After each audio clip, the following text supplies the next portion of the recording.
Hello everyone. इस video में आप पढ़ेंगे types of trade unions. First है कि टाइप्स ऑफ ट्रेड यूनियन। तो ट्रेड यूनियन वर्कर्स के जो राइट्स है उनको वो दिला सके, इसलिए ट्रेड यूनियन बनी है। ये वर्कर्स के लिए एक पावरफुल एजेंट होती है जो कि उनको सभी तरह के इंसेंटिव्स बेनिफिट प्रोवाइड करवा सके और उनके राइट्स को प्रोटेक्ट कर सके।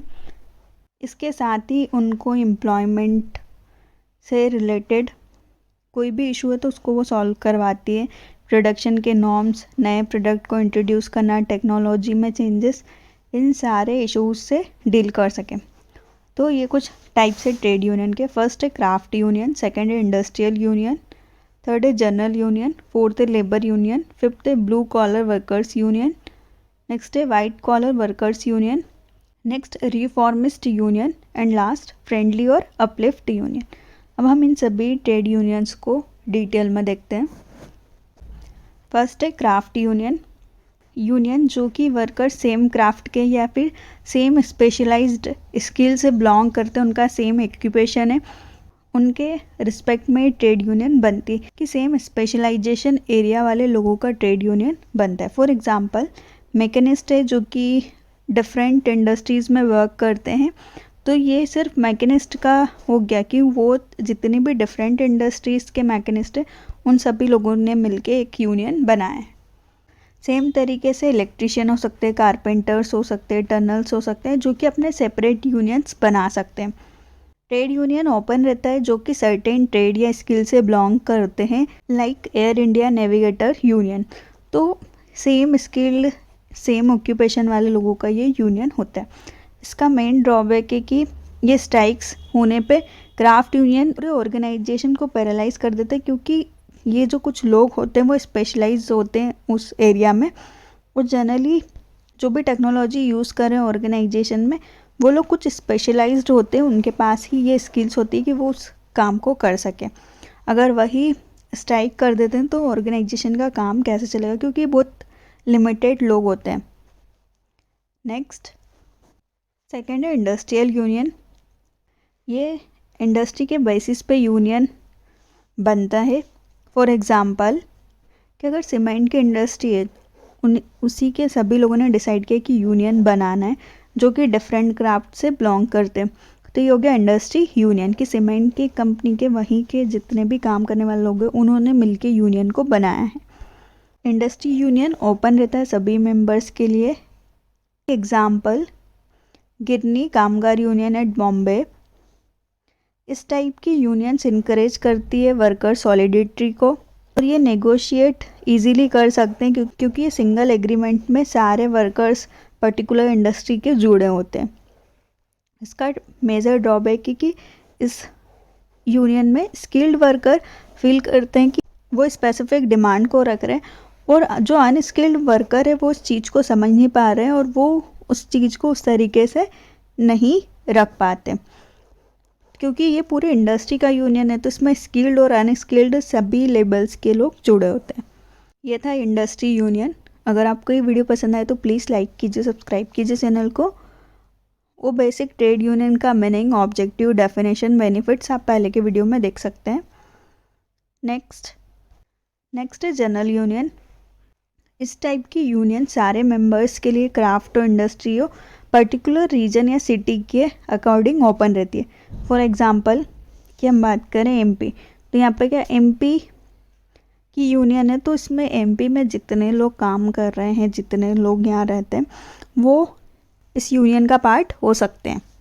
For example Jamshedpur labour union, जिसमें कि वहाँ के वर्कर्स एंगेज्ड होंगे जो कि डिफरेंट इंडस्ट्री से बिलोंग कर, जमशेदपुर में डिफरेंट क्राफ्ट से बिलोंग करते हैं।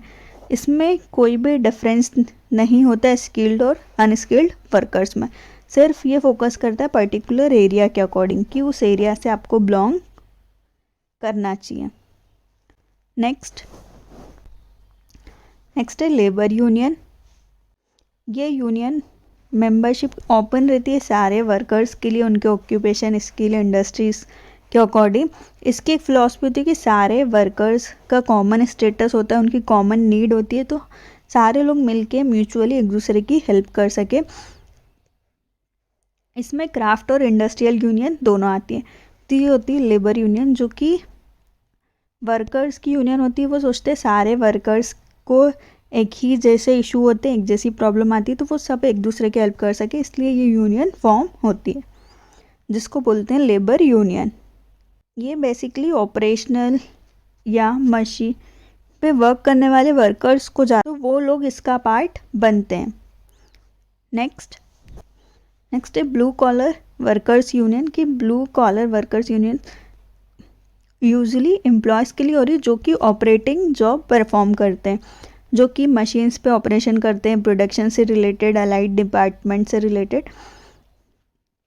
ब्लू कॉलर वर्कर्स जिसमें कि बल्क ऑफ मेंबरशिप होते हैं। ट्रेड यूनियन का ये बहुत बड़ा ऑर्गेनाइज सेक्टर होता है, क्योंकि बेसिकली वर्कर्स को ही ज़्यादा ज़रूरत होती है कि उनके राइट्स प्रोटेक्ट रहें, उनको उनके जो भी राइट्स है उनको वो मिले, उनको गुड वर्किंग कंडीशन मिले, टाइम पे पेमेंट मिले, बोनस इंसेंटिव्स ये प्रॉपर तरीके से उनको मिलता रहे। उसको बोला गया कि ये क्या होती है, ब्लू कॉलर वर्कर्स, जो कि ऑपरेशन से रिलेटेड या डे टू डे एक्टिविटी में लोग इन्वॉल्व होते हैं, प्रोडक्शन में इन्वॉल्व होते हैं, वो लोग इसका पार्ट होते हैं।